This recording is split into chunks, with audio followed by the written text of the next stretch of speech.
আমার নবী এত বড় এতিম ছিলেন রে গোলাম। আমার নবী মহাব্বতের মাহারা জীবনে ঢুকে যায় যখন মাত্র আমার নবীজির 6 বছর বয়স পূর্ণ হয়ে গেল। নবী আমার একদিন মায়ের সামনে দাঁড়ায় দাঁড়ায় চোখের পানি ছিঁড়ে দিয়া কান্দি। মা আমেনা ডেকে ডেকে বলে, এরে সন্তান, ব্যাপারটা কি, তুমি কেন এইভাবে কান্নার বড় কান্না করতেছ? ডেকে ডেকে বলেন, মা গো, এই দুনিয়ার জমিনের মধ্যে মহাব্বতের বাবা কেমন ছিল দেখতে পারিনি। আমি আমার বন্ধুদের দিকে তাকায় দেখি আমার বন্ধুরা তাদের বাবাদেরকে কত সুন্দর করে আব্বু বলে ডাক দেয়। ওরে মা, একটু বলো না আমার মহাব্বতের বাবা কই? নবী আমার কথাটা বলার পর মা আমেনা সহ্য করতে পারে না, ডেকে ডেকে বলে, সন্তান রে, তোমার বাবার খবর আমি কেমনে দিব? তুমি দুনিয়াতে আগমন করার 6 মাস আগেই তোমার বাবা তোমাকে ছেড়ে দুনিয়া থেকে বিদায়। আমার নবী বলে, ও মা, আমার বাবারে কোথায় রাখা হয়েছে সেটা কি বলতে পারেন না? মা আমেনা ডেকে ডেকে বলে, মদিনা নগরীর অমুক জায়গায় তোমার বাবার খবর।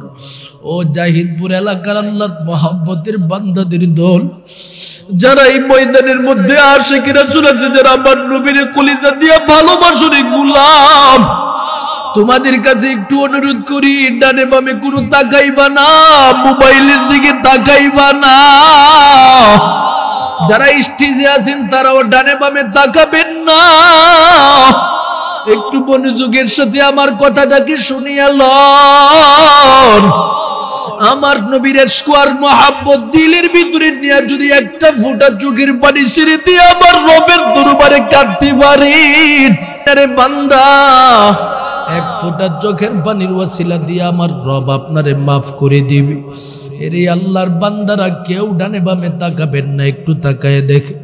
নবী আমার এবার মায়ের সাথে বাবার কবরের দিকে রওনা হয়ে গেল। উম্মে আইমান সাথী হিসাবে আমার নবীর সাথে রওনা হয়ে গেল। চলতেছে রে আল্লাহর বান্দা, চলতে চলতে চলতে চলতে বাবার কবরের সামনে হাজির হয়ে গেল। ওরে আল্লাহর বান্দা, তাকায় দেখবেন আপনাদের জাহিদপুরে একটা সন্তান যখন প্রবাসের মধ্যে থাকে,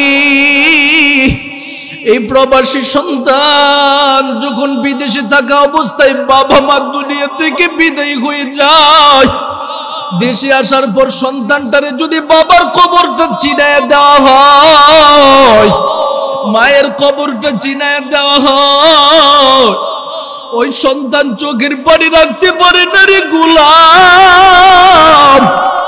আমার নবী ও বাবার কবরটা দেখে সহ্য করতে পারে নাই, আবেগ ভরা কণ্ঠ নিয়ে ডেকে ডেকে বলেন, বাবা গো, আমি কি আমার বাবার জীবনে কখনো আব্বু বলে ডাক দিতে পারবো না? আমার নবীর কান্না দেখি মা আমেনাও কান্দে, উম্মে আইমানও কান্দি। শেষ পর্যন্ত আমার নবীরে বাবার কবর জিয়ারত করাইয়া এবার মা আমেনা চলে যায়। রাস্তা দিয়ে চলতে চলতে চলতে চলতে প্রতিমধ্যে তাকায় দেখে কলিজার টুকরা মা অসুস্থ হয়ে জমিনের মধ্যে পড়ে যায়। হঠাৎ করে নবী আমার তাকায় দেখে মায়ের জবানও বন্ধ হয়ে গেল। উম্মে আইমানের দিকে তাকায় বলে, ও উম্মে আইমান, ব্যাপারটা কি? আমার মা কেন আমার সাথে কথা বলতে পারে না? উম্মে আইমান একটা চিৎকার মারিয়া ডেকে ডেকে বলে, রে মুহাম্মদ, তোমার আম্মাজান কিভাবে তোমার সাথে কথা বলবি? তোমার আম্মাজান আমাদের সবাইকে ছেড়ে চিরতরে দুনিয়া থেকে বিদায়। ওরে জাহিদপুর এলাকার আমার নবীর আশিকের দল, নবী আমার বড় পাগলের মতো হয়ে যায়। আকাশের দিকে তাকায় ডেকে ডেকে বলে, ওগো দয়ার আল্লাহ, এই দুনিয়াতে আমার বাবাও নাই, আমার মাও নাই। ওরে মালিক, আমি এখন যাবো কই? আমার যে যাওয়ার মতো কোনো পথ নাই। শেষ পর্যন্ত মায়ের কাফন দাফন শেষ করে দিয়া আমার নবী পাগলের মতো মক্কা নগরীতে চলে আসলো। দাদার সম্মুখে দাঁড়ায় ডেকে ডেকে বলেন, দাদা গো, এই দুনিয়াতে আমার কেউ নাই। দাদা গো, এবার আমি যাবো কই? আমার সে যাওয়ার মতো কোনো পথ নাই। আমার নবীর কান্না দেখে দাদাও কান্দে, প্রতিবেশীর প্রতিটা মানুষ কান্দি। সবার মুখে একই আওয়াজ, হায় আফসোস, 6 বছর বয়সে সন্তানটার বাবাও নাই। 6 বছর বয়সে সন্তান বাহারা হয়ে গেল। এবার সে থাকবে কই, যাবে কই? আমার নবীজি পায়ের কলিজার টুকরা মা দুনিয়া থেকে বিদায় হওয়ার কারণে বড় ইতিম। কিছুদিন পরে কলিজার টুকরা দাদাও দুনিয়া থেকে বিদায়। পুরে শহীদপুর এলাকার আল্লাহর বান্দাদের দল। আমার নবী আমার ডানে বামে কেউ নাই। চাচার দরওয়াজার সামনে দাঁড়ায় কান্দি, ডেকে ডেকে বলে, চাচা গো, এই দুনিয়াতে আমার বাবাও নাই, মাও নাই, দাদাও নাই। ও চাচা, আমি এবার যাবো কই? আমার যে যাওয়ার মতো কোনো পথ নাই। ওরে জাহিদপুর এলাকার আশিক রাসূলের দল। আমার নবীজি এইভাবে নিজের জীবনটাকে এতিমের মতো কাটাইয়া ধীরে ধীরে বড় হয়ে যায়। আমার রবের পক্ষ থেকে গোটা জাতির সম্মুখে বার্তা দিয়া দেয়, বান্দা, তোমাকে আমি আল্লাহ যেই উদ্দেশ্য সৃষ্টি করেছি সেই উদ্দেশ্য তুমি পরিপূর্ণভাবে আদায় করবা। শান্তির মালিক আমি আল্লাহ, আমি মালিকের পক্ষ থেকে তোমাকে কুদরতি হাতে শান্তির জন্য প্রস্তুত হয়ে যাই। ও বান্দা, আর যদি তোমার জীবনটাকে আমার উদ্দেশ্যের বাহিরে চালাও, শান্তি পাইবা তো দূরের কথা, গজব আর গজব তোমার সম্মুখ দিয়ে দৌড়বে, ঘুরবে। তাহলে বুঝার বিষয় হলো, দুনিয়াতে যদি আমার রবের পক্ষ থেকে মানসিকভাবে শান্তির ফায়সালা পেতে চাই, প্রতিটা মুমিন বান্দার জন্য উচিত হলো যত ইবাদত করবে প্রতিটা ইবাদত শিরিক মুক্ত করবে। শিরিকের সাথে যেন তার কোনো ইবাদত সম্পৃক্ত বর্ণ না হয়।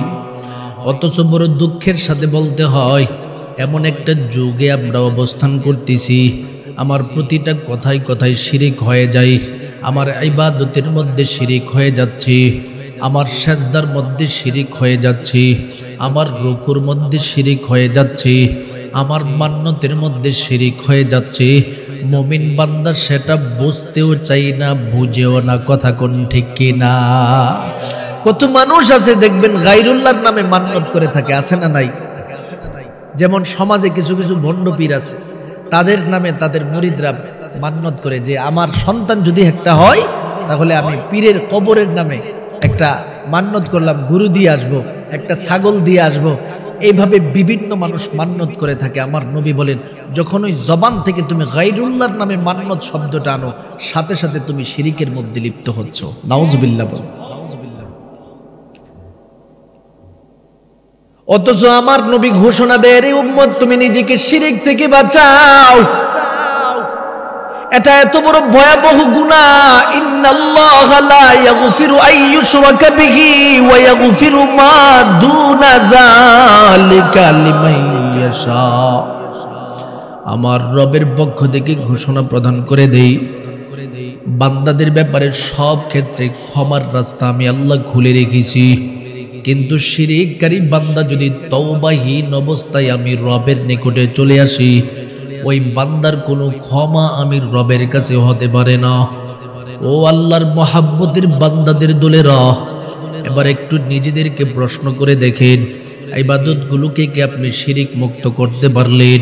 আপনি যখন নামাজে আসেন, দেখা যায় ফজরের নামাজে মসজিদমুখী হয় না, জোহরের নামাজে ব্যস্ততার কারণে মসজিদমুখী হয় না, তবে যখন আসরের নামাজের সময় বাজারে চলে যাই, মাগরিবের নামাজের সময় যখন বাজারে থাকি, এমন কিছু 2 ওয়াক্ত নামাজের মুসল্লি আছি, বাজারের সাধারণ জনগণকে দেখায় দেখায় নামাজ পড়ে থাকি। কথা কোন ঠিক কিনা? বাড়িতে যতক্ষণ থাকবে ততক্ষণ নামাজ পড়বে না, কিন্তু যখন মানুষদের সাথে থাকবে চিন্তা করবে, আমি যদি মসজিদে না যাই, আমি এলাকার একজন মাতবর সাহেব, আমি এলাকার একজন জনপ্রতিনিধি, মসজিদে যদি না যাই তাহলে মানুষ কি বলবে? এই চিন্তা করে যেই মানুষটা মসজিদে যায় সে ইবাদতে রিয়া করলো, আর রিয়া ইবাদত, এটা শিরকের অন্তর্ভুক্ত। নাউজুবিল্লাহ বলেন। বলেন তো দেখি, এমন নামাজি সমাজে আছে না নাই? দেখায় দেখায় নামাজ পড়ে, দেখায় দেখায় ইবাদত করে। ইবাদত দেখায় দেখায় করলে মুমিন শিরক থেকে মুক্ত ইবাদত হতে পারে না। আমাদের সমাজের মধ্যে কিছু কিছু বান্দা আছে, দেখবেন একজন পীরের কাছে গিয়া মুরিদ হইল, সম্মান করতে করতে করতে করতে এমন সম্মান করতে থাকি, পীরের পায়ের মধ্যে পর্যন্ত সেজদা দিতে থাকি। পীর বাবা যখন মরে যায়, তার কবরস্থানের মধ্যে গিয়া পর্যন্ত সেজদা দিয়ে থাকি। মুমিন সাবধান সাবধান সাবধান, সবার কাছে স্পষ্ট করে সাবধান করে দিয়ে যাই, আপনি ওই পীরের কদমের মধ্যে যখন ওই সেজদা দিয়া শিরকের মধ্যে লিপ্ত, সর্বহালাতে সতর্ক রাখবে। কথা কোন ঠিক কিনা? এই সমাজের মধ্যে মুসলমান সংখ্যা বেশি এবং বর্তমান যুগে অনলাইন ইন্টারনেটের যুগ, মানুষ বুঝেও বেশি। কথা কোন ঠিক কিনা? এই যুগের মধ্যেও কিভাবে ভণ্ড পীরেরা মুরিদের কাছ থেকে শিরিক করায়, এটা আমার বুঝে আসে না। পৃথিবীর যত মানুষ আছে, যে ব্যক্তিটা শিরিক করতেছে সেজদা দিয়া, সেও বুঝতে যে গুনার কাজ, তারপরেও গিয়ে সেজদা দিয়া নিজের জিন্দেগির আমল নামাকে ধ্বংস করতেছে, তারপরেও ব্যক্তিটা সতর্ক হচ্ছে না। এই মুহূর্তে আমাদের উচিত কি? আমাদের উচিত হলো, মান রাআ মিনকুম মুনকারান ফালইউগাইয়িরহু বিয়াদিহি ফাইন লাম ইয়াস্তাতি ফাবিলিসানিহি ওয়া ইন লাম ইয়াস্তাতি ফাবিকলবিহি ওয়া যালিকা আযআফুল ঈমান। নবী বলেন, তোমার চোখের সম্মুখে যদি তুমি দেখতে পাও কেউ তোমার সম্মুখে শিরিক করছে, সেজদা নিচ্ছে, কোন পীর মুরিদি করতে করতে পীর সাহেব এমন সম্মানিত হয়ে গেল, তার নামে মান্নত পর্যন্ত করাতে বাধ্য হয়ে যায়, এই সিস্টেম যখন তোমার সমাজে চলতে থাকে, মুসলমান আখিরি যুগের উম্মত হিসাবে সাথে সাথে এই পীরের বিরুদ্ধে সর্বোচ্চ পর্যায়ের বলিষ্ঠ ভূমিকা যদি তুমি পালন করতে পারো, আমার নবী ঘোষণা দেই, তুমি হলো আমার খাঁটি উম্মত। যদি তোমার জবান থেকে তুমি উচ্চারণ করতে না পারো, অন্তত পক্ষে এই জাতীয় শিরিক থেকে নিজের অন্তরটাকে এমন ভাবে গুছিয়ে নিবে যেন জীবনে কখনো তোমার অন্তরটাই শিরিকের প্রতি আকৃষ্ট না হয়। এটা হলো ঈমানের সর্বনিম্ন স্তর।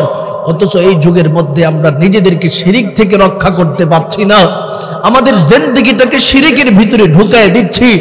আমাদের প্রতিটা মুমিন মুসলমানদের উচিত বড় বড় হক্কানি উলামা সমাজ যেই দিক নির্দেশনাগুলি দিবে কোরআন থেকে হাদিস থেকে, সেটা মেনে চলা। কথা কোন ঠিক কিনা?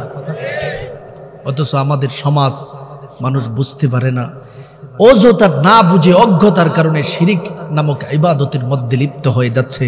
আমার রব বলেন, নবী গো জানায় দেন, গফিরা লিমান লা ইউশরিক বিল্লাহি মিন উম্মতিহি শাইআ। আপনার মহাব্বতের উম্মতের মধ্য থেকে কেউ যদি শিরিক মুক্ত ইবাদত নিয়ে আমি রবের নিকটে আগমন করতে পারে, আমি রব মাফ করব। আর যদি শিরিক যুক্ত ইবাদত নিয়ে আসে, ইন্নাল্লাহা লা ইয়াগফিরু আন ইউশরাকা বিহি, শিরিক যুক্ত ইবাদতের কারণে আমি রবের কাছে কোনো ক্ষমাপ্রাপ্ত হবে না। তাই দুনিয়াতে মুমিন বান্দা যতদিন থাকবে ইবাদত করবে একমাত্র কার? আরো জুড়ে জবানটা খুলে বলেন, কার? এই কারণে আমার রবের পক্ষ থেকে ঘোষণা দিয়ে দেই, লা তা'বুদুনা ইল্লাল্লাহ। মুমিন রে, দুনিয়াতে যতদিন পর্যন্ত থাকবা আমি আল্লাহ ছাড়া আর কারো ইবাদত করা যাবে না। তোমার কপাল যদি তুমি নত করতে যাও, শুধুমাত্র আমি আল্লাহর জন্যই নত করবা। কপালটাকে অযথা মাখলুকাতের সম্মুখে নত করিও না। এরে বান্দা, তুমি কি ঠার পাইছো? দুনিয়ার যত প্রাণী রয়েছে সমস্ত প্রাণীদের খাবারের জন্য আমি আল্লাহ পাক তাদের মুখ নির্ধারণ করেছি। মুখ দিয়া নিজেরা সেই খাবার খাই, কোনো হাতের মাধ্যমে খাওয়ার ব্যবস্থা করি নাই। অথচ তোমাদের মতো বান্দাদেরকে আমি আল্লাহ পাক হাতের মাধ্যমে খাওয়ার ব্যবস্থা করলাম। কেন করলাম বান্দা তুমি জানো? কারণ এই হাত দিয়া যখন তুমি মুখে লোকমাটা দিবা, তোমার মাথাটা উপরের দিকে থাকবে, নিচের দিকে ঝুঁকবে না। আর নিচের দিকে না ঝুঁকানোর পদ্ধতিটাকে আমি আল্লাহ পাক এই জন্য তোমার জন্য খাস করে দিলাম। কারণ তোমার কপাল যখন ঝুঁকবে, কোনো খাবারের সামনে ঝুঁকবে না, টাকা পয়সার সামনে ঝুঁকবে না, সম্পত্তির সামনে ঝুঁকবে না, কোনো পীরের সামনে ঝুঁকবে না। যতবার ঝুঁকবে একমাত্র আমি মালিকের সন্তুষ্টি করার লক্ষ্যে সেজদার জন্যই ঝুঁকবে। সুবহানাল্লাহ। দেখবেন আমরা যখন খানা খাই, বলেন তো দেখি আমরা কি এইভাবে মাথা কুজু করে খানা খাওয়ার সুযোগ আছে? অথচ আপনার বাড়ির গরুটার দিকে তাকায় দেখবেন গরু কিন্তু মাথা নিচু করে কুজু করে করে খায় না? পৃথিবীর যত প্রাণী আছে সব মাথা নিচু করে খেতে হয়, কিন্তু আমার রব আমাদেরকে হাত দিয়ে খাবারের ব্যবস্থা করছে। আমরা যখন খানা খাই দেখবেন মাথা উপরের দিকে থাকে, কুজু হওয়ার ব্যবস্থা আমার রব করে নাই। এই ইঙ্গিতটা আমার রব বুঝাই দে, বান্দা তোমার খাওয়ার ক্ষেত্রেও তুমি যেন শিরিকের দিকে তোমার মাথাটাকে চলে না যাই, আমি সতর্কতার লক্ষ্যে তোমার হাত ব্যবস্থা করে দিয়েছি।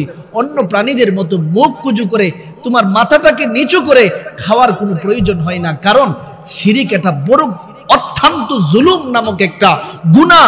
ইন্না শিরকাল্লা জুলমুন আযীম। এই জুলুম থেকে রক্ষা করার জন্য তোমার সৃষ্টিটাই আমি আল্লাহ পাক এইভাবে করে দিয়েছি। সুবহানাল্লাহ।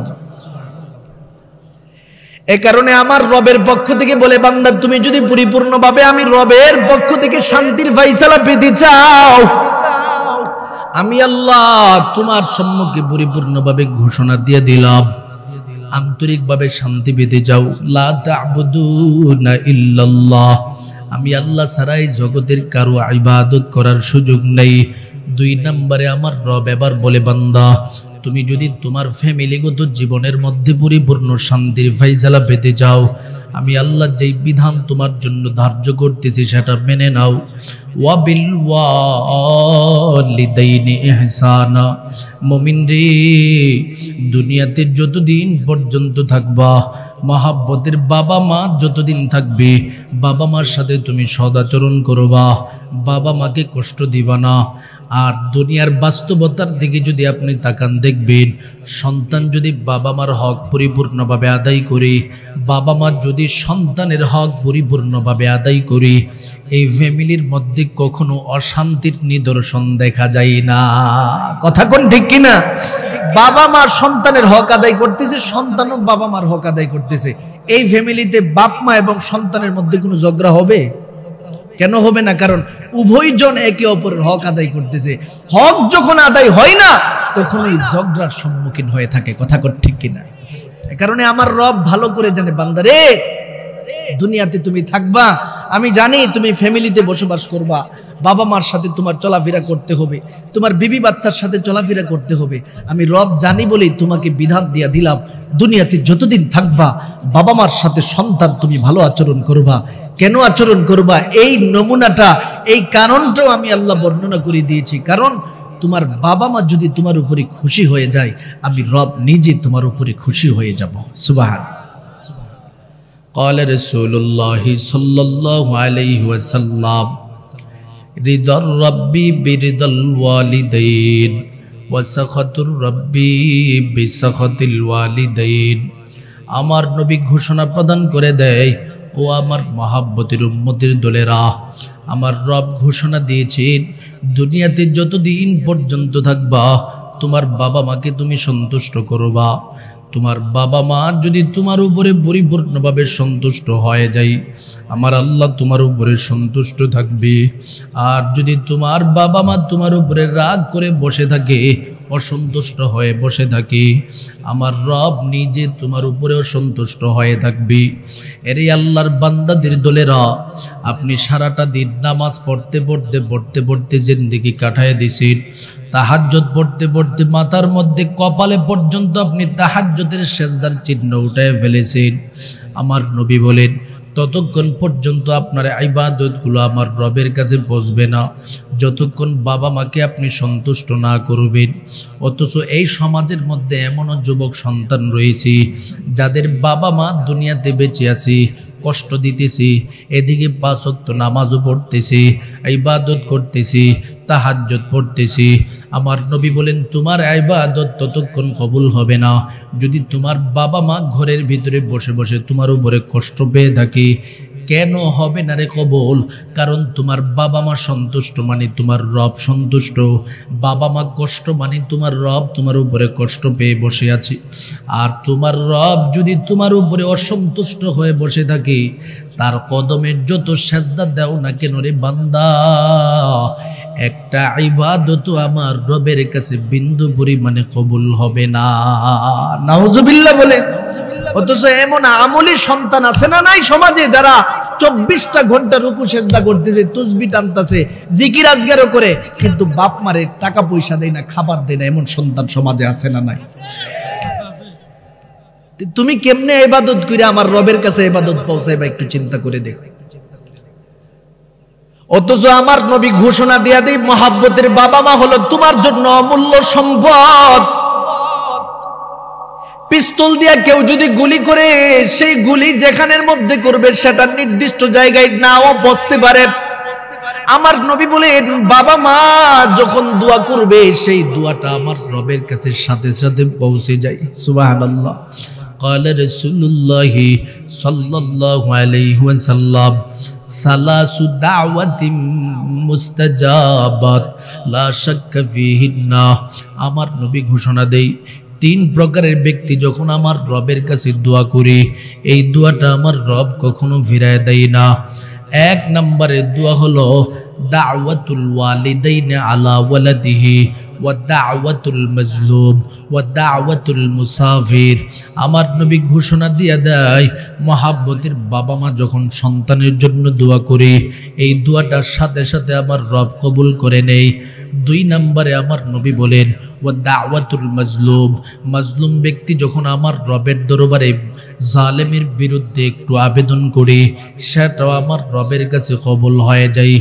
3 নম্বরে আমার নবী ঘোষণা দেয়া দেয় ওয়া দাওয়াতুল মুসাফির, মুসাফির ব্যক্তি যখন আমার রবের দরবারে দোয়া করে, এই দোয়াটাও আমার আল্লাহ কবুল করে নেই। এই হাদিসের 1 নম্বরে যার নাম উপস্থাপন করা হয়েছে সেটা হলো, দুনিয়াতে যেই সন্তানের বাবা মা বেঁচে আছে, বাবা মা যখন সন্তানের জন্য আন্তরিক দোয়াটা করে, আমার আল্লাহর কাছে সন্দেহহীনভাবে দোয়াটা কবুল হয়ে যায়। সুবহানাল্লাহ। সন্দেহহীনভাবে দোয়া কবুল হয়ে যায়। অথচ আজকে আমরা জানি না বলে বাবা মাকে কষ্ট দেই, বাবা মার উপরে আঘাত করে রে গোলাম। অনেকে বলবেন যে হুজুর আমি তো প্রতিদিন আমার বাবা মারে বলে আম্মা আব্বা একটু দোয়া কইরেন। আমি যখন পরীক্ষা দিতে স্কুলে যাই তখনও বাবা মার কাছ থেকে দোয়া নিয়ে যাই। আমি যখন চাকরিতে যাই তখনও আমি আমার মহাব্বতের বাবা মার কাছ থেকে দোয়া নিয়ে যাই। আমি বলবো যুবক, মুখের দোয়া দোয়া না, অন্তরের দোয়া হলো খাঁটি দোয়া। বাবা মার কাছ থেকে তুমি আন্তরিক দোয়া নাও। অন্তর থেকে কখন দোয়া আগমন করবে? যখন তুমি তার খাঁটি দিলে একটু খেদমত করতে পারবে, তার প্রতিটা প্রয়োজন তুমি বলার আগে পরিপূর্ণ করতে পারবে। আমার রবের পক্ষ থেকে ঘোষণা দেয়া দেই, কোন বাবার জবান থেকে অন্তর থেকে দোয়া আসবে, কোন মায়ের জবান থেকে অন্তর থেকে দোয়া আসবে। এই আন্তরিক দোয়া পাওয়ার জন্য তাদের সাথে যেই মুআমালাটা সন্তান তুমি করতে হবে, 1 নম্বরের মুআমালা আমার রব বলে দিয়েছেন, ইম্মা ইয়াবলুগান্না ইনদাকাল কিবরা আহাদুহুমা আও কিলাহুমা ফালা তাকুল লাহুমা উফ ওয়ালা তানহারহুমা ওয়া কুল লাহুমা কাওলান কারীমা। আমার রবের পক্ষ থেকে শিখায় দেই, বান্দা তুমি তোমার বাবা মার সাথে 5 পদ্ধতিতে ভালো মুআমালা করবা, দেখবা আন্তরিক দোয়া এমনিতে তোমার জন্য আগমন করবে। 1 নম্বরের মুআমালা কি হতে পারে? আমার রব ঘোষণা দেই, ফালা তাকুল লাহুমা উফ, তাদের সামনে কোনো দুঃখ সূচক শব্দ উপস্থাপন করবা না। তারা কষ্ট পাবে, দুঃখ পাবে এমন ব্যবহার তুমি করবা না। 2 নম্বরের ব্যবহার হলো ওয়ালা তানহারহুমা, তাদের অবাধ্য সন্তান তুমি হবে না। 3 নম্বরে তাদের সাথে মুআমালা করবা ওয়াকুল লাহুমা কাওলান কারীমা। মহাব্বতের বাবা মার সাথে কাউলে কারিম করো, সম্মানজনক কথা বলো, সম্মানজনক আচরণ করো, এভাবে নিজের জীবনটাকে চালাও। 4 নম্বরে আমার রব ঘোষণা দিয়ে দেয়, ওয়াখফিজ লাহুমা জানাহাজ যুল্লি মিনার রাহমা। মুমিন রে, দুনিয়াতে তোমার বাবা মা যতদিন পর্যন্ত থাকবে দয়াশীল বিনয়ের সাথে আচরণ করবা। মুমিন বান্দা 5 নম্বরে যে আচরণটা তুমি করবা সেটা হলো ওয়াকুর রাব্বির হামহুমা কামা রাব্বায়ানি সগীরা। মহাব্বতের বাবা মার জন্য তুমি বেশি বেশি দোয়া করবা। এখানে আমার রব আমাদেরকে দোয়া শিখিয়ে দিল, মানে হলো প্রতিটা দিন শুধু একই দোয়া করব সেটা না।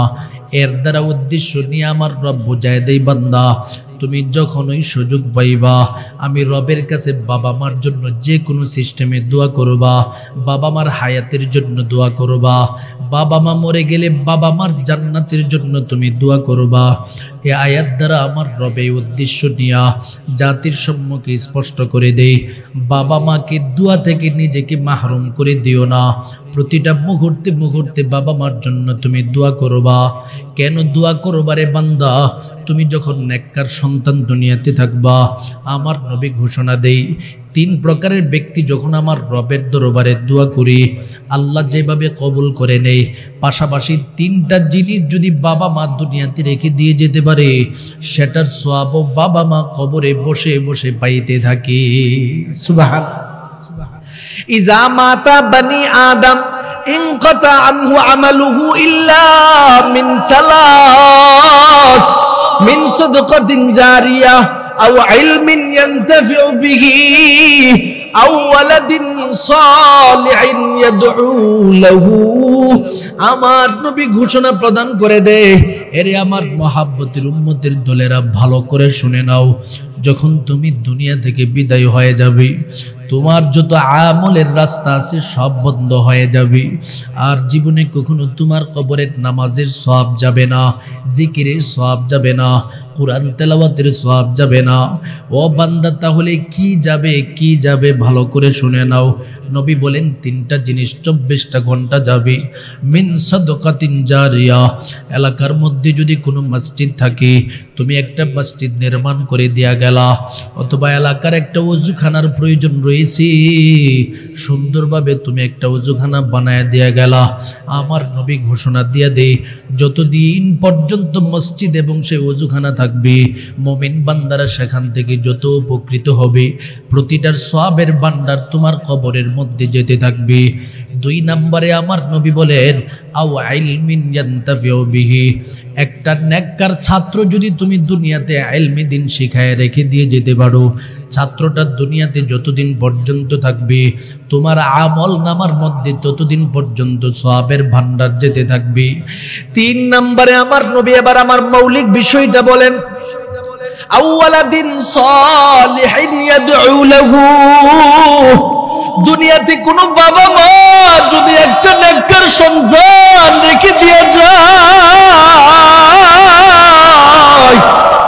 আমার নবী ঘোষণা প্রদান করে দেয় নেককার সন্তান দুনিয়াতে যতদিন থাকবে রে গোলাম, বাবা মার কবরে সন্তান যত দোয়া করবে প্রতিটার দোয়ার সওয়াবের ভান্ডার যেতে থাকবে। আল্লাহু আকবার। সন্তান যখন বাবা মার জন্য দোয়া করবে, মসজিদে ফজরের নামাজ পড়তে যাবে দোয়া করবে, সেটার সওয়াব বাবা মা পাবে। জোহর পড়বে দোয়া করবে, সেটার সওয়াব বাবা মা পেতে থাকবে। ও আল্লাহর বান্দাদের দলেরা, সেই জন্য দুনিয়াতে যতদিন থাকবা বাবা মার হক কিভাবে আদায় করবা আমার রব শিখিয়ে দিয়েছেন। ভালো আচরণ করবা, তাদের সাথে ভালো মুআমালা করবা, তাদের অবাধ্য হওয়া যাবে না। বিশেষ করে মহাব্বতের বাবা মার জন্য সন্তান হিসেবে তুমি দোয়া করবা। ও আল্লাহর বান্দাদের দলেরা, আজকে এই মজলিসের মধ্যে যেই সন্তানগুলো বসা আছে, আমি তো বলবো তারা নেককার হওয়ার করে নেই মজলিসের মধ্যে বসেছে। এই সন্তানগুলো দুনিয়াতে যতদিন পর্যন্ত থাকবে, বাবা মা প্রতিটা মুহূর্তে মুহূর্তে তাদের কাছ থেকে সওয়াবের ভান্ডার পাবে। আজকে প্যান্ডেলের ভিতরে বসে পড়ল, তারা যে যতটুকু সওয়াব তালাশ করতেছি, এই অংশ যদি বাবা মার জন্য ইসাল করে দেয়, সেটাও বাবা মা কবরে বসে বসে পাইতে থাকবে। এই কারণে আমি বলবো, ওই সমস্ত সন্তানের চেয়ে থেকে কপালওয়ালার সন্তান কেউ হতে পারে না, যারা আজকের এই মজলিসের মধ্যে বসে বসে কলিজার টুকরা বাবা মার জন্য সওয়াবের কারণ হয়ে দাঁড়ায় যাইতেছে। এ কারণে আমার রবের পক্ষ থেকে ঘোষণা দেয়া দেয়, বান্দা তুমি যদি আমি রবের পক্ষ থেকে ফ্যামিলিগতভাবে শান্তির ফাইসালা পেতে চাও, ওয়াবিল ওয়ালিদাইনি ইহসানা, মহাব্বতের বাবা মার সাথে তুমি ভালো আচরণ করবা। 3 নাম্বার, ও আমার মহাব্বতের বান্দা, তুমি যদি আমি রবের কাছ থেকে শান্তির ফাইসালা পেতে চাও, ওয়াজিল কুরবা, আত্মীয় স্বজনের সাথে তুমি ভালো আচরণ করবা, ভাই ভাইয়ের সাথে ভালো আচরণ করবা, ভাই বোনের সাথে ভালো আচরণ করবা, ফুফু ভাতিজার সাথে ভাতিজা ফুফুর সাথে, ভাতিজার চাচার সাথে চাচা ভাতিজার সাথে ভালো আচরণের জীবন পরিচালনা করো, সর্বোচ্চ আচরণ ভালো করবা। তোমার জিন্দেগিটাকে আমি রবের পক্ষ থেকে শান্তির ফাইসালা করে দিব। তবে বান্দা সাবধান সাবধান, দুনিয়াতে যতদিন পর্যন্ত থাকবা, মহাব্বতের আত্মীয় স্বজনের সাথে বিচ্ছেদ ঘটায় দিও না। قال رسول الله صلى الله عليه وسلم لا يدخل الجنة قاطع أي قاطع الرحم, দুনিয়াতে কেউ যদি আত্মীয়তা বিচ্ছেদ করে ফেলে, ওই ব্যক্তি আল্লাহর জান্নাতে ঢুকতে পারবে না, জান্নাত তার জন্য হারাম হয়ে যায়। ও আল্লাহর মহাব্বতের বান্দাদের দলেরা, এ কারণে সবার কাছে অনুরোধ করে দিয়ে যাব, দুনিয়াতে যতদিন পর্যন্ত থাকবেন রে বান্দা, আমার নবীর মহাব্বত যাদের অন্তরের মধ্যে আছে, আত্মীয়তা বিচ্ছেদ করবেন না। আত্মীয়রা যদি বাড়িতে বেড়াতে আসে, তাদেরকে পরিপূর্ণ সম্মান দিবেন। এটা হলো আমার রবের পক্ষ থেকে শান্তির 3 নম্বরের নিদর্শন। 4 নম্বরে আমার রবের পক্ষ থেকে ঘোষণা দিয়া দে, রে আমার মহাব্বতের বান্দা, তুমি যদি আমি রবের পক্ষ থেকে শান্তির ফাইসালা পেতে চাও, আমি আল্লাহ ঘোষণা দিয়ে দিলাম, ওয়ালিয়াতামা, দুনিয়াতে যদি তোমার চোখের সামনে কোনো এতিম সন্তান থাকে, তার সাথে সর্বোচ্চ ভালো আচরণ করবা, ভালো মুআমালা করবা। এতিম সন্তানের সাথে যত বেশি ভালো মুআমালা করবা, আমার রব তোমার ফ্যামিলিতে, তোমার সমাজে, তোমার বংশে তত বেশি পরিমাণে শান্তির ফাইসালা করে দিবে। সুবহানাল্লাহ। তাহলে এবার বলেন তো দেখি, এতিমকে কষ্ট দেওয়া যাবে না? অথচ আমাদের বর্তমান সমাজ, সন্তানের বাবা দুনিয়া থেকে বিদায় হয়ে যায়, এবার চাচার কাছে এতিম ভাতিজাটা পড়ে যায়। ভাতিজাটাকে এতিম পাইয়া ওই যে তার ভাইয়ের সম্পত্তিগুলো সন্তান পেয়ে যাবে, এই সম্পত্তিগুলো নিজের নামে লিপিবদ্ধ করার জন্য প্রতিটা মুহূর্তে মুহূর্তে অপচেষ্টা চালায়, আছে না নাই? মা মারা গেছে সন্তানটা, এবার মামাদের কাছে সন্তানটা আছে, কিন্তু মামাদের কাছে সন্তানটা থাকলে কি হবে? মামারা টেনশনে আছে, ওই যে মায়ের সম্পত্তিগুলো আছে, এগুলো কিভাবে মামাদের নামে নেওয়া যায়, এই অপচেষ্টার মধ্যে প্রতিটা মুহূর্তে মুহূর্তে থাকে।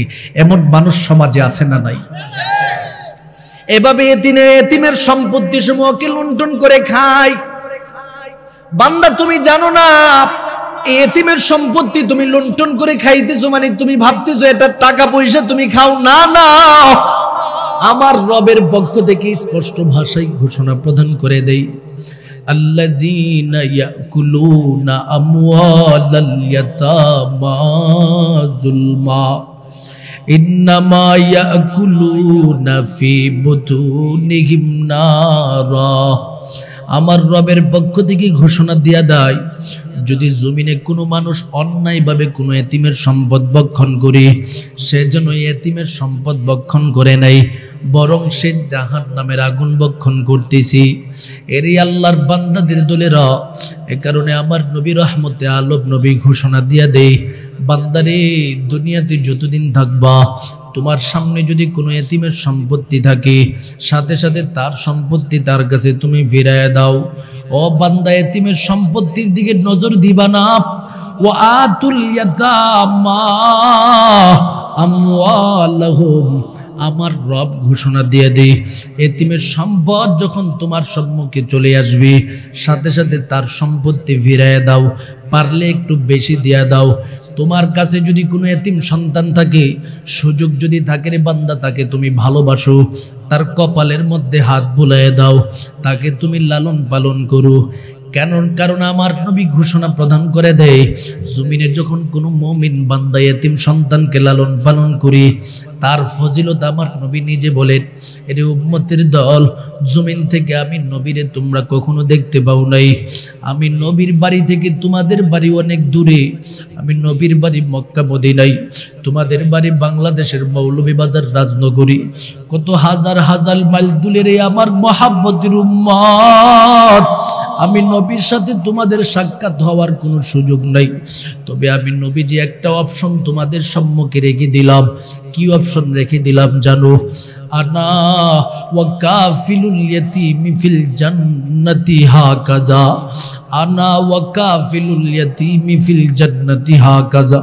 নবী আমার দুইটা আঙ্গুল এভাবে উঠায় উঠায় বলি, ও আমার মহাব্বতের উম্মতের দলেরা, জমিনে যদি তোমরা একটা এতিম সন্তানকে পরিপূর্ণভাবে লালন পালন করিয়া বড় করাতে পারো, তোমার জন্য আমি নবীজি অফার দিয়া দিলাম, যেহেতু জীবনে কখনো আমার সাথে তোমার সাক্ষাৎ হয় নাই, জান্নাতি মুমিনের কাফেলার ভিতরে তোমার সাথে আমার সাক্ষাৎ হবে।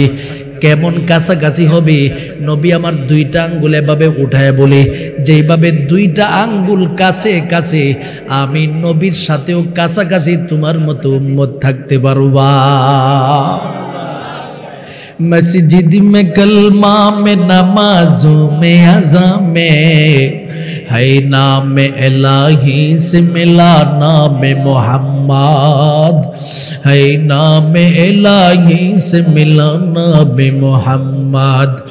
फरमा तो है आदम के मुझे खुल्द तुरी में, लकिहा हुआ तो बाब मिला नाम मोहम्मद, लकिहा हुआ तो बाब मिला नाम मोहम्मद। ও জাহিদপুর এলাকার আল্লাহর মহাব্বতের বান্দাদের দলেরা, আমার নবীজি কেন এত সুন্দর উপহার দিয়েছেন উম্মতের সামনে, যে তোমরা যদি এতিমকে ভালোবাসতে পারো, আমি নবীর সাথে জান্নাতে থাকতে পারবা। এর আল্লাহর বান্দারা, কারণ আমার নবী জানে একটা এতিমের দুঃখ কষ্ট কি পরিমাণে হতে পারে। আমার নবী দুনিয়ার জমিনের মধ্যে আগমন করার পর মহাব্বতের বাবা কেমন ছিল সেটা দেখতে পারে নাই। আমার নবী এত বড় এতিম ছিলেন রে গোলাম। আমার নবী মহাব্বতের মাহারা জীবনে ঢুকে যায় যখন মাত্র আমার নবীজির 6 বছর বয়স পূর্ণ হয়ে গেল। নবী আমার একদিন মায়ের সামনে দাঁড়ায় দাঁড়ায় চোখের পানি ছিঁড়ে দিয়া কান্দি। মা আমেনা ডেকে ডেকে বলে, এরে সন্তান, ব্যাপারটাকে তুমি কেন এইভাবে কান্নার বর কান্না করতেছ? ডেকে ডেকে বলেন, মা গো, এই দুনিয়ার জমিনের মধ্যে মহাব্বতের বাবা কেমন ছিল দেখতে পারিনি। আমি আমার বন্ধুদের দিকে তাকায় দেখি আমার বন্ধুরা তাদের বাবাদেরকে কত সুন্দর করে আব্বু বলে ডাক দেয়। ওরে মা, একটু বলো না আমার মহাব্বতের বাবা কই? নবী আমার কথাটা বলার পর মা আমেনা সহ্য করতে পারে না, ডেকে ডেকে বলে, সন্তান রে, তোমার বাবার খবর আমি কেমনে দিব? তুমি দুনিয়াতে আগমন করার 6 মাস আগেই তোমার বাবা তোমাকে ছেড়ে দুনিয়া থেকে বিদায়। আমার নবী বলে, ও মা, আমার বাবারে কোথায় রাখা হয়েছে সেটা কি বলতে পারেন না? মা আমেনা ডেকে ডেকে বলে, মদিনা নগরীর অমুক জায়গায় তোমার বাবার কবর। ও জাহিদপুর এলাকার আল্লাহর মহব্বতের বান্দাদের দল, যারা এই ময়দানের মধ্যে আশিক রাসূল আছে, যারা আমার নবীর কলিজা দিয়া ভালোবাসে গোলাম, তোমাদের কাছে একটু অনুরোধ করি, ডানে বামে কোনো তাকাইবা না, মোবাইলের দিকে তাকাইবা না। যারা স্টেজে আছেন তারাও ডানে বামে তাকাবেন না। একটু মনোযোগের সাথে আমার কথাটাকে শুনিয়া লন। আমার নবীর ইশক আর মহব্বত দিলের ভিতরে নিয়ে যদি একটা ফোঁটা চোখের পানি ছেড়ে দিয়ে আমার রবের দরবারে কাঁদতে পারেন, আরে বান্দা, এক ফোঁটা চোখের পানির ওয়াসিলা দিয়ে আমার রব আপনারে মাফ করে দিবে। এরে আল্লাহর বান্দারা, কেউ ডানে বামে তাকাবেন না, একটু তাকায় দেখে নবী আমার এবার মায়ের সাথে বাবার কবরের দিকে রওনা হয়ে গেল। উম্মে আইমান সাথী হিসাবে আমার নবীর সাথে রওনা হয়ে গেল। চলতেছে রে আল্লাহর বান্দা, চলতে চলতে চলতে চলতে বাবার কবরের সামনে হাজির হয়ে গেল। ওরে আল্লাহর বান্দা, তাকায় দেখবেন আপনাদের জাহিদপুরে একটা সন্তান যখন প্রবাসের মধ্যে থাকে, এই প্রবাসী সন্তান যখন বিদেশে থাকা অবস্থায় বাবা মা দুনিয়া থেকে বিদায় হয়ে যায়, দেশে আসার পর সন্তানটারে যদি বাবার কবরটা চিনায় দেওয়া হয়, মায়ের কবরটা চিনায় দেওয়া হয়, ওই সন্তান চোখের পানি রাখতে পারে না রে গোলাম। আমার নবী ও বাবার কবরটা দেখে সহ্য করতে পারে নাই, আবেগ ভরা কণ্ঠ নিয়ে ডেকে ডেকে বলেন, বাবা গো, আমি কি আমার বাবার জীবনে কখনো আব্বু বলে ডাক দিতে পারবো না? আমার নবীর কান্না দেখি মা আমেনাও কান্দে, উম্মে আইমানও কান্দি। শেষ পর্যন্ত আমার নবীরে বাবার কবর জিয়ারত করাইয়া এবার মা আমেনা চলে যায় রাস্তা দিয়ে, চলতে চলতে চলতে চলতে প্রতিমধ্যে তাকায় দেখে কলিজার টুকরা মা অসুস্থ হয়ে জমিনের মধ্যে পড়ে যায়। হঠাৎ করে নবী আমার তাকায় দেখে মায়ের জবানও বন্ধ হয়ে গেল। উম্মে আইমানের দিকে তাকায় বলে, ও উম্মে আইমান, ব্যাপারটা কি? আমার মা কেন আমার সাথে কথা বলতে পারে না? উম্মে আইমান একটা চিৎকার মারিয়া ডেকে ডেকে বলে, রে মুহাম্মদ, তোমার আম্মা জান কিভাবে তোমার সাথে কথা বলবি? তোমার আম্মা জান আমাদের সবাইকে ছেড়ে চিরতরে দুনিয়া থেকে বিদায়। ওরে জাহিদপুর এলাকার আমার নবীর আশিকের দল, নবী আমার বড় পাগলের মতো হয়ে যায়। আকাশের দিকে তাকায় ডেকে ডেকে বলে, ওগো দয়ার আল্লাহ, এই দুনিয়াতে আমার বাবাও নাই, আমার মাও নাই। ওরে মালিক, আমি এখন যাবো কই? আমার সে যাওয়ার মতো কোনো পথ নাই। শেষ পর্যন্ত মায়ের কাফন দাফন শেষ করে দিয়া আমার নবী পাগলের মতো মক্কা নগরীতে চলে আসলো। দাদার সম্মুখে দাঁড়ায় ডেকে ডেকে বলেন, দাদা গো, এই দুনিয়াতে আমার কেউ নাই। দাদা গো, এবার আমি যাবো কই? আমার সে যাওয়ার মতো কোনো পথ নাই। আমার নবীর কান্না দেখে দাদাও কান্দে, প্রতিবেশীর প্রতিটা মানুষ কান্দি। সবার মুখে একই আওয়াজ, হায় আফসোস, 6 বছর বয়সে সন্তানটার বাবাও নাই। 6 বছর বয়সে সন্তান মাহারা হয়ে গেল, এবার সে থাকবে কই, যাবে কই? আমার নবীজি মায়ের কলিজার টুকরা মা দুনিয়া থেকে বিদায় হওয়ার কারণে বড় ইতিম। কিছুদিন পরে কলিজার টুকরা দাদাও দুনিয়া থেকে বিদায়। পুরে জাহিদপুর এলাকার আল্লাহর বান্দাদের দল আমার নবী আমার ডানে বামে কেউ নাই। চাচার দরওয়াজার সামনে দাঁড়ায় কান্দি, ডেকে ডেকে বলে, চাচা গো, এই দুনিয়াতে আমার বাবাও নাই, মাও নাই, দাদাও নাই। ও চাচা, আমি এবার যাবো কই? আমার যে যাওয়ার মতো কোনো পথ নাই। ওরে জাহিদপুর এলাকার আশিক রাসূলের দল, আমার নবীজি এইভাবে নিজের জীবনটাকে এতিমের মতো কাটাইয়া ধীরে ধীরে বড় হয়ে যায়। যার কারণে আমার নবীজি প্রতিটা মুমিন বান্দার সম্মুখে স্পষ্ট ঘোষণা দিয়া গেল, ওরে আমার কলিজার টুকরা উম্মতের দলেরা, দুনিয়ার জমিনে যদি তুমি তোমার চোখের সম্মুখে কোনো এতিম সন্তান পাও, এতিমরে কষ্ট দিও না, পারলে এতিমরে একটু ভালোবাসা দাও, বুকের মধ্যে জড়াইয়া ধরো। কারণ তুমি যদি এতিম সন্তানরে একটু ভালোবাসা দিতে পারো, আমি নবীর পক্ষ থেকে ঘোষণা প্রদান করে দিলাম, আমি নবীরে তুমি ভালোবাসা দেওয়ার জন্য প্রস্তুত হয়ে গেছো। এ কারণে আমার রবের পক্ষ থেকে দুনিয়ার প্রতিটা মানুষের সম্মুখে ঘোষণা দিয়া দেই, ওয়ালিয়াতামা, ওরে বান্দা, তুমি যদি দুনিয়াতে শান্তির ফায়সালা পেতে চাও, এতিমরে কষ্ট দিও না, এতিমের সাথে ভালো আচরণ করো। এরপরে আমার রবের পক্ষ থেকে ঘোষণা দেয়া দেই, বান্দা আর একটা বিধান শুনে নাও, ওয়াল মাসাকিন, দুনিয়াতে যতদিন পর্যন্ত থাকবা মিসকিনরে কষ্ট দিও না। মিসকিন যদি তোমার কাছে কিছু সহযোগিতা চাই, তাদেরকে সহযোগিতা করার চেষ্টা করবা।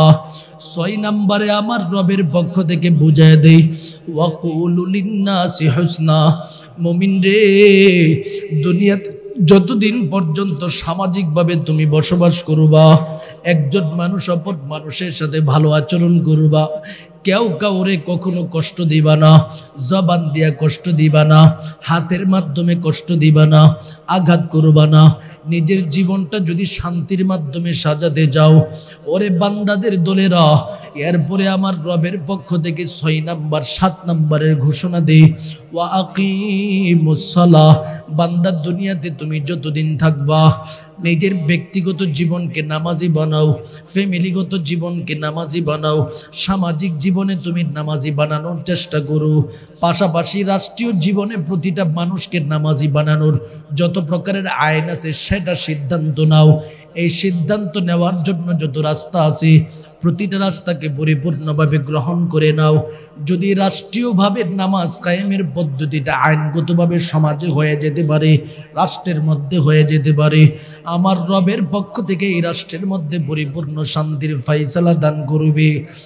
8 নম্বরে আমার রবের পক্ষ থেকে ঘোষণা দিয়া দেই, বান্দা তুমি যদি আমি রবের পক্ষ থেকে পরিপূর্ণভাবে শান্তির ফায়সালা পেতে চাও, ওয়া আতুজ যাকাত, বান্দা তোমাকে অর্থনৈতিক সক্ষমতা দিলাম, টাকা পয়সা দিলাম, সম্পত্তি দান করলাম, 1 বৎসর পরে পরে পরিপূর্ণভাবে হিসাব করি এই সম্পত্তিগুলোকে নেশাব পরিমাণ মাল হয়ে গেলে যাকাত দাও। যদি এই 8টা বিধান পরিপূর্ণভাবে তোমার মধ্যে থাকে রে গোলাম, আমি রবের পক্ষ থেকে ঘোষণা দিয়ে দিলাম, তোমার ব্যক্তিগত জীবন থেকে নিয়ে সামাজিক জীবন, রাষ্ট্রীয় জীবন পর্যন্ত পরিপূর্ণভাবে শান্তির মাধ্যমে ভরে দিব। সুবহানাল্লাহ, জবানটা খুলে বলুন আল্লাহু আকবার। যে 8টা বিধান বললাম সবার মনে থাকবে ইনশাআল্লাহ। 1 নম্বরে আবার বলে দিয়ে যাচ্ছি, মনে রাখবেন, আমার রব বলে, বান্দারে তুই শান্তি চাস, লা তা'বুদুনা ইল্লাল্লাহ, আমি আল্লাহ ছাড়া আর কারো ইবাদত করবে না রে গোলাম। 2 নাম্বার, ওয়াবিল ওয়ালিদাইনি ইহসানা, তোমার কলিজার টুকরা বাবা মা আছে না, বাবা মার সাথে সদাচরণ করবা, আমি রব তোমার শান্তির ফায়সালা করব। তিন নম্বরে আমার রব বলেন ওয়াজিল কুরবা, আত্মীয়তার সম্পর্ক বজায় রাখবা, দেখবা এই আত্মীয়দের ঘরের মধ্যে কোনো অশান্তি আসবে না। চার নম্বরে আমার রব বলেন এতিমরে কষ্ট দিও না, সম্পত্তি থাকলে ফিরায় দাও। ফাআম্মাল ইয়াতীমা ফালা তাকহার, এতিমকে কোনো প্রকারের দুঃখ সুযোগ কোনো কষ্ট দিবা না, তার উপরে এমন আঘাত করবা না যে সারাটা দিন সে কাঁদবে আর বলবে আল্লাহ গো এ দুনিয়াতে আমার বাপ নাই মা নাই, আমারে চারপাশের মানুষেরা কষ্ট দেয়, একবার যদি ডাক মারে তোমার জিন্দেগি বরবাদ হয়ে যাবে। এজন্য আমার রব সতর্ক বাণী দেয় এতিমকেও তুমি কষ্ট দিবা না যদি তুমি শান্তি চাও। 5 নম্বরে ওয়াল মাসাকিন, মিসকিনরে কষ্ট দিও না। 6 নম্বরে ওয়াকুলু লিন্নাসি হুসনা, মানুষ মানুষের সাথে সুন্দরভাবে কথা বলবা, কষ্ট দিয়ে কথা বলবা না। এরপরে আমার রব বলেন বান্দারে দুনিয়াতে যতদিন থাকবা ওয়া আকিমুস সালাহ, নামাজ কায়েম করো, নামাজ কায়েমের মাধ্যমে জীবন সাজাও। ওয়া আতুজ যাকাত, বান্দারে যাকাত আদায় করো। অর্থনৈতিক সম্পত্তি যদি তোমাকে আমি রব দিয়ে থাকি, তোমার টাকা পয়সা আছে, 1 বছর পরে পরে এলাকার ইমামকে নিয়ে গোটা সম্পত্তিগুলোকে হিসাব করো, নগদ সম্পদ, নগদ টাকা, স্বর্ণ রূপা, ব্যবসায়ী পণ্যগুলোকে হিসাব করে যদি তুমি প্রতি বছরে শতকরা 2.5 টাকা করে, অর্থাৎ 1 লক্ষ টাকা থাকলে 2,500 দান করতে পারো, 2 লক্ষ থেকে 5,000 গরিব ফকির মিসকিনকে দান করতে পারো, আমি রব ঘোষণা দিলাম অর্থনৈতিকভাবে যত শান্তি আছে সমস্ত শান্তির ফাইসালা তোমাকে আমি রব দিব। এজন্য এই শান্তির ফাইসালা তখনই আসবে যখন তুমি যাকাত আদায় করবা।